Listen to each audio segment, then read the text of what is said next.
She only meant to get up and eat breakfast, but when she walked into the kitchen, a strange black man was standing in her house, calmly frying eggs. Her first reaction was that a burglar had broken in. She ran to wake her still sleeping mother. To her surprise, her mother was not alarmed at all. She simply smiled. Baby, that's okay. It's Mr. Church, our new cook. Clearly, her mother had already known he was coming, but Charlie instantly disliked him because the one who hired him was her father, a father she had never met and never wanted to talk about. Years ago, her mother fell in love with him. Later, she discovered he was already married. Even while pregnant, her mother chose to end the relationship and raise Charlie alone. Back then, she still loved him. Now he was dead, and before dying, the only thing he did was send a cook to look after them. So Charlie showed him no kindness. Mr. Church carefully prepared steak and eggs. Charlie refused to touch it. I want apple draft. Charlie? She insisted on boxed cereal instead. Mr. Church looked embarrassed. Her mother tried to reason with her, but Charlie jumped down from the table in protest. Mr. Church, excuse me. I want cereal! She hated everything connected to her father. She would not compromise. On the way to school, she kept asking. When Mr. Church was leaving, mornings used to be simple. Her mother drank coffee. Charlie ate cereal. A cook, to her, was unnecessary. Charlie believed that if her father had truly cared about her mother, he would have married her back then, instead of now sending a black man to take care of them. She said cruel things. Her mother did not scold her. She only said Mr. Church would leave soon. Charlie found it hard to stay angry. Her mother was gentle and beautiful. She had once tried to find a woman prettier than her mother. She never succeeded. What Charlie did not know was that her mother had breast cancer and only 6 months left to live. That was why, before his death, her father entrusted Mr. Church with caring for them. Mr. Church was hired to stay for the final 6 months of her mother's life. If he honored the agreement, he would receive lifelong financial support enough to live comfortably forever, even with everything arranged. When Mr. Church went grocery shopping, her mother still handed him coupons. She asked him to keep her illness secret. Charlie must never know. Mr. Church promised he would not say a word because she grew up in a single-parent home. Charlie matured early. She liked a boy in her class named Owen, the most handsome boy in school. He greeted her every day, yet she also felt inferior. Like her best friend, she attended the school as a financially assisted student. Her friend envied her. At least Charlie now had someone taking care of the house. Her friend lived only with her sister. Their parents were in prison for burglary. No one properly cared for them. She told Charlie she should accept Mr. Church. Every family needs a man. Charlie scoffed. She rejected him, just as she rejected anything related to her father. Each afternoon, her happiest moment was seeing her mother waiting for her after school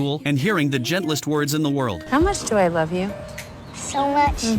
But one day when she came home, Mr. Church still had not left. Instead, he had built a bookshelf. If Charlie wanted to read a book, she had to sign it out, just like a library. Her mother, however, could take any book freely. Watching them get along so well, Charlie stormed into her room. That night her mother handed her a card. It was a library card made by Mr. Church. Charlie tore it in half without even looking. Children express emotions directly, but she soon regretted it. Mr. Church's cooking was extraordinary. She tried to act as if the food tasted terrible, yet everyone could see she was waiting for the next dish. Every dinner felt like a celebration. Soon breakfast felt the same. She pretended she did not care. But eventually, in front of Mr. Church, she smiled. Her best friend begged to visit and taste the food. She praised everything without holding back. Despite Charlie's rudeness, Mr. Church never held it against her. He even sketched many warm moments of their lives. Every morning before anyone woke, he was already in the kitchen. The smell of food became Charlie's alarm clock. Anything you wanted, or didn't know you wanted, he could cook. Charlie never saw him measure anything, only his hands and his knives. Watching him cook became the first thing she did each day. Sometimes she hid on the balcony and watched him go grocery shopping. Within hours he returned fully loaded. Another wonderful meal was coming. As time passed, he was no longer just a cook. Whenever trouble appeared, he stepped in front of them. At times he was more like a father and a husband. At night he and her mother often discussed books. One evening, Charlie finally gathered the courage to stop him as he was leaving.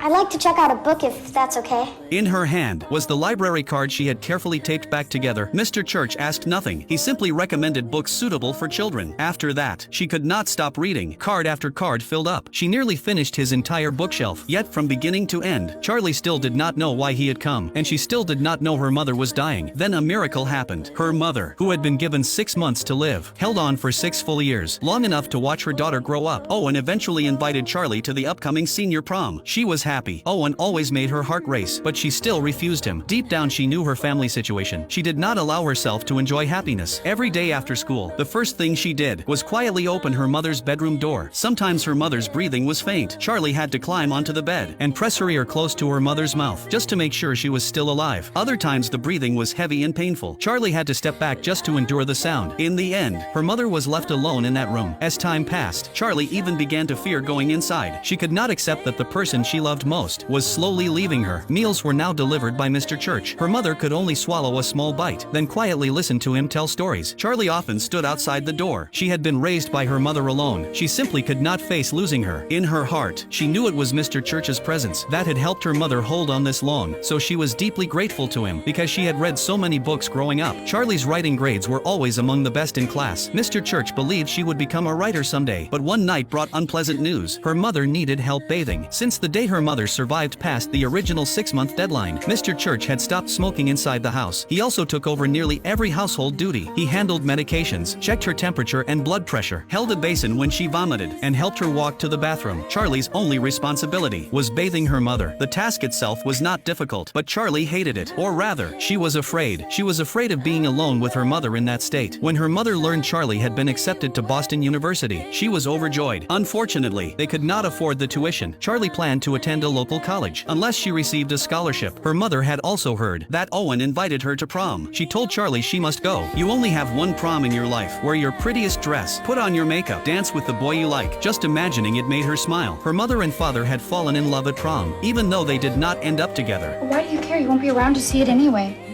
Charlie had hurt her again. Her mother had already lived far beyond what the doctors predicted. If she could endure all these years, what was a few more weeks until prom? Her mother asked her to promise she would go with the boy she loved, but the more she listened, the more frightened Charlie became. She hurriedly left the room. When you love someone deeply and know they are going to leave you, love and resentment twist together into pain, even before the goodbye comes. As her mother grew weaker, Charlie wanted more and more to understand Mr. Church, where he lived, what he did when he left, what movies he liked, what food he liked, but he never revealed anything about himself. Come on, just tell me who Hey, you I are. said enough! Don't you know when to back off? Enough! For the first time, Mr. Church lost his temper. He kept strict boundaries. No one was allowed to cross them. Soon, prom became the most important event in the house. Her mother and Mr. Church designed her dress together. Their excitement almost made Charlie believe her mother might live forever. The dress was pink. Her mother could not stop admiring her daughter's beauty. Mr. Church decided to take a photograph on this special day, but Charlie and her mother insisted he join the family picture. The three of them raised glasses in celebration. By coincidence, when Owen arrived, he was also wearing a pink suit. They laughed. They were radiant with joy. Owen actually could not dance, but he still invited Charlie. Together they moved awkwardly across the dance floor. A farewell to youth. Even her mother struggled out of bed and invited Mr. Church to dance. Moments later, she nearly collapsed from exhaustion. That night Owen was gentle and thoughtful. Though it was their first date, he behaved better than any other boy. When they parted, he seemed to want to say something, but never did. Her mother had been waiting. She did not stay in bed like any other mother. She wanted to wait up for her daughter to come home. Charlie naively believed days like this could last forever, until one day, Mr. Church suddenly told her a secret, and that secret would change her life forever. Want to know what happened next? Follow me, and I will continue the story soon.